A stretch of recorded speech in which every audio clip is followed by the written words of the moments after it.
బాబు గారు మిమ్మల్ని బండబూతులు తిట్టాడు గుర్తుంది కదా, నేను చెప్పక్కర్లా. ఏమని తిట్టాడు? మోడీ గారు ఉగ్రవాది అన్నాడు, టెర్రరిస్ట్ అన్నాడు, అన్నాడా లేదా? అసలు విదేశాలకు కూడా, అసలు ఇది విదేశాల్లో కూడా అసలు దేశంలో చంద్రబాబు దేశంని తరిమేస్తారు అన్నాడా లేదా? నేను చెప్పానా? మోడీ అంత అవినీతి పరుడు లేడని అన్నాడా లేదా?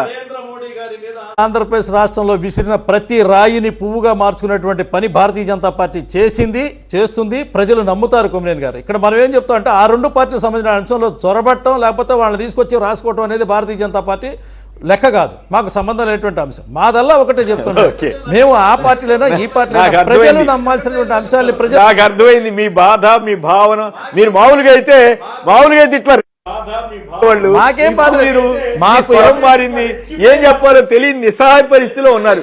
బీజేపీ వారు టీడీపీని ఎందుకు చేదరించుకుంటున్నారు? అకార్డింగ్ టు పవన్ కళ్యాణ్, నేను చెప్పలేదు.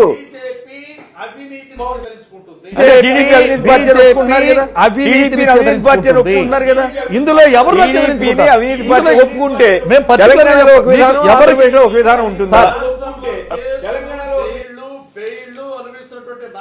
కేసులు, జైళ్లు, బెయిళ్లు అనుభవిస్తున్నటువంటి నాయకులు ఎవరైతే ఉన్నారో ప్రజలతో వాళ్ళు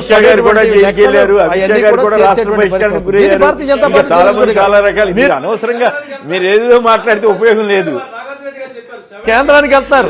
ఆంధ్రప్రదేశ్ ఇప్పుడే వారు నాగార్జున రెడ్డి గారు చెప్పారు, 17A ఇంప్లిమెంటేషన్ సంబంధించినటువంటి గవర్నర్ పర్మిషన్ సంబంధించి సుప్రీంకోర్టు, రాష్ట్ర కోర్టు, హైకోర్టు, కింద కోర్టుల మీద కోర్టులు, బెయిల్ మీద బెయిళ్లు, జైలు మీద జైళ్లు, పరామర్శలు, పలకరింతలు, ఆఖరికి స్నేహాలు తీసుకొచ్చి అక్రమ సంబంధాలు మాత్రం కట్టేది మాత్రం భారతీయ జనతా పార్టీ. మీరు నేను వీటిలో నా సొంత వ్యాఖ్య ఒక్కటి లేదు, కొద్దిగా ఇంటర్ప్రిటేషన్ చేశాను తప్ప. నేను చెప్పిన దాంట్లో ఒక్కటి తప్పున్నా సరే నేను క్షమాపణ చెబుతా. కాదు చంద్రబాబు గారు మోడీ గారిని తిట్టింది అబద్ధమా? దేశద్రోహి అన్నంత వరకు వెళ్ళింది అబద్ధమా? మోడీ గారు వచ్చి చంద్రబాబుని అవినీతి పరుడు అన్నది అబద్ధమా? పవన్ కళ్యాణ్ గారు నిన్నగాక